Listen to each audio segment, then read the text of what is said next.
Jatend piny Kenya Dr. William Ruto bedo nade ma ema bendo wabro medo ngisi picha kata tipo mopogore opogore mag jotelo moko masanja ma osebedo ka wendo apise mag jotend migepe kendo gogo mbaka kendo bang'o yudo ote mayango ni negi twak weche mararia weche mag dongruok. Mano picha achiel kachiel mar governor Masia mano governor James Orengo kachiel kod senator machon ma Elgeyo Marakwet ma en jatend migawo masani ma ochung' ni weche mag infrastructure Migosi Kipchumba Murkomen. Machielo kanyo en Dr. Ochila Yako governor ma Migori County nyingo ledhi luonga ne Pendra Chiel Wioke ka en kanyo kod jatend migawo mochung' weche mag wang' apaya bende kanyo bende gigombaka weche bura kachien kacha nitie tipo mar jatend piny Kenya Dr. William Ruto kathoth gine oyiergi kod otiko mar ODM. Ma en governor ma Mombasa County Abdulsamad Sharif ka bende no wendo kanyo Kipchumba Murkomen apise man Nairobi ka Transcom House mane kama apise nitie Nyakwar Ngajwang' ngire Peter Nyang' Nyong'o kanyakla kod Kipchumba Murkomen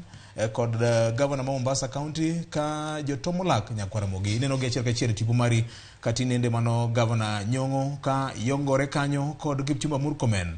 Okang'eyo gimomiyo Kipchumba Murkomen ema chal ka gima en wendo jika nikech kata mana governor Gladys Wanga ka kanyo nyiero gi Kipchumba Murkomen. Weche masani koro osekelo paro mopogore opogore.